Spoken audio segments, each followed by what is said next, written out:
পুকুর পাড়ের কাছে দুটো তাল পেয়েছিলাম, ভাবলাম তালের সিজন আর পিঠে না বানালেই নয়, যেমন ভাবার তেমন কাজ। দিয়ে দিলাম দুটো চাল ভিজিয়ে।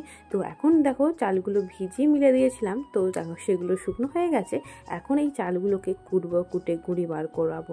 তার জন্য দেখো গামছার ওপর মিলে দিয়েছিলাম শুকনো করতে। তো দেখো শুকনো হয়ে গেছে চালগুলো। এবারে আমি চালগুলোকে কুটে নেব মিক্সচারে।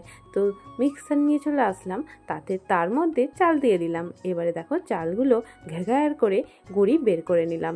তো গুঁড়ি টুড়ি বার করলাম, মা কিন্তু বাড়িতে নেই, একাই করে নিচ্ছি সব কিছুটা। তো দেখো গুঁড়ি বের করে টবাস করে চেলে নিলাম। তো চালে তারপরে তো তালের মাড়ি বার করতে হবে, ঝোড়া ধুয়ে নিয়ে চলে আসলাম। তো এসে দেখো দুটো তাল ভালোভাবে ধুয়ে নিয়ে আসলাম কলতলা থেকে। তো ধুয়ে নিয়ে আসতে দেখো কত সুন্দর তালগুলো দেখলেই মনে হবে যেন কখন মাড়ি বার করে খাই। তো দেখো এখানে আমার মাড়ি বার করাও হয়ে গেছে তালে। তো দেখো তালের মাড়িটা এত সুন্দর লাগছে কি বলবো, দেখে খেতে ইচ্ছে যাচ্ছে।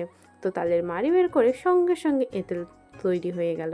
দেখো গরম জল করে চালের গুঁড়িগুলো দিয়ে তালের এঁটেল তৈরি হয়ে গেল।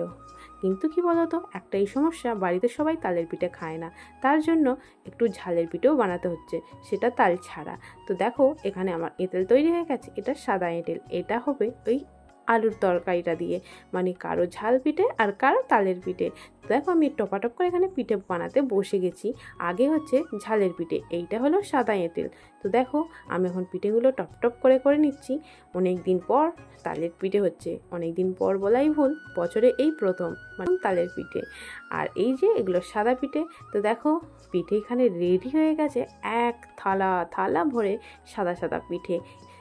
এগুলো শুধু তরকারি, তাই জন্য একটু হলুদ রঙের দেখতে পেয়েছো, মানে গায়ে সাদার গায়ে একটু হলুদ দাগ।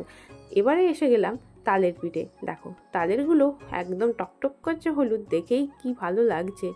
আর এখানে হয়ে গেছে সাদা পিঠে রেডি, মানে এগুলো সেদ্ধ করা হয়ে গেছে। আর এখনও তালের পিঠেগুলো হয়নি, আগে সাদা পিঠেগুলো হয়েছে, কারণ আমাদের বাবান সাদা পিঠেই বেশি ভালোবাসে, ও তালের পিঠে একটাও কিন্তু মুখ দেবে না। এবারে আবার রেডি হয়ে যাচ্ছে। দেখো এই হাঁড়ির মধ্যে ভালোভাবে গুছিয়ে নিয়ে নিলাম, নিয়ে আমার রেডি হয়ে গেল তালের পিঠে। দেখো তালের পিঠেগুলো, আর এখানে কিছু মোটা পিঠে। তার কারণ হলো কিছু ডাল কম পড়েছিল আর তরকারি কম পড়েছিল, তার জন্য বাদবাকি মুঠো হয়ে গেল। তো দেখো পিঠে রেডি, এবার আমি খাচ্ছি পিঠে।